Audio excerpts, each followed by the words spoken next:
પ્રણામ।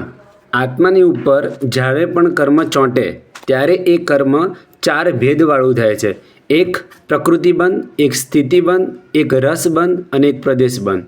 પ્રકૃતિ એટલે કે સ્વભાવ, જે કર્મનો જે સ્વભાવ હોય, સુખ અને દુઃખ આપવાનો જે સ્વભાવ હોય એ છે પ્રકૃતિબંધ।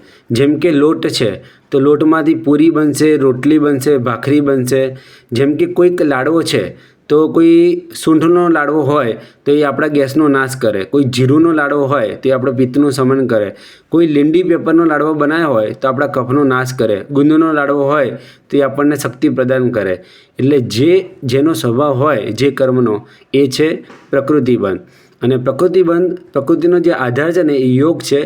જો શુભ યોગ હોય તો પુણ્ય પ્રકૃતિ બંધાય અને અશુભ યોગ હોય તો પાપ પ્રવૃત્તિ બંધાય। એટલે જે સ્વભાવ હોય, જે પ્રકારનો યોગ હોય એ પ્રકારની પ્રકૃતિ બંધાય।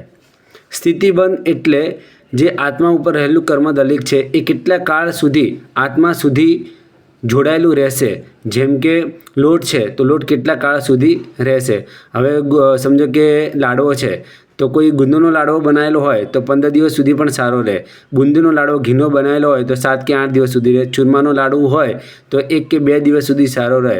એવી રીતના જે કર્મ છે, હવે કોઈ કર્મ એવું હોય કે જે લાંબા સમય સુધી રહે, જેમ કે કોઈ તીવ્ર કસાય હોય તો 70 કડાકોડી સાગરોપમ સુધી પણ રહે, અને મંદ કસાય હોય તો અંતર્મૃતની અંદર ખરી પણ જાય। તો જે પ્રમાણેની જે સ્થિતિ હોય એ છે સ્થિતિબંધ। રસબંધ એટલે સમજો કે લોટની અંદર મીઠું નાખ્યું તો એ જે મીઠાની જે ખારાશ છે ને એ છે રસબંધ।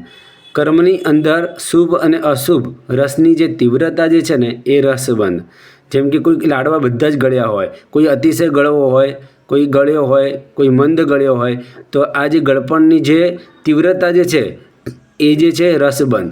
એટલે એને આમ તો એના અસંખ્ય ભેદો પડે, પણ સંક્ષેપથી એના કેવી રીતના 4 ભેદ આપણે ગણી શકીએ: મંદ, તીવ્ર, તીવ્રતર અને તીવ્રતમ। એ જેમ આપણે 1 ઠાણિયો, 2 ઠાણિયો, 3 ઠાણિયો, 4 ઠાણિયો આગળ વિડીયોમાં જોયું હતું એ પ્રમાણે રસબંધ।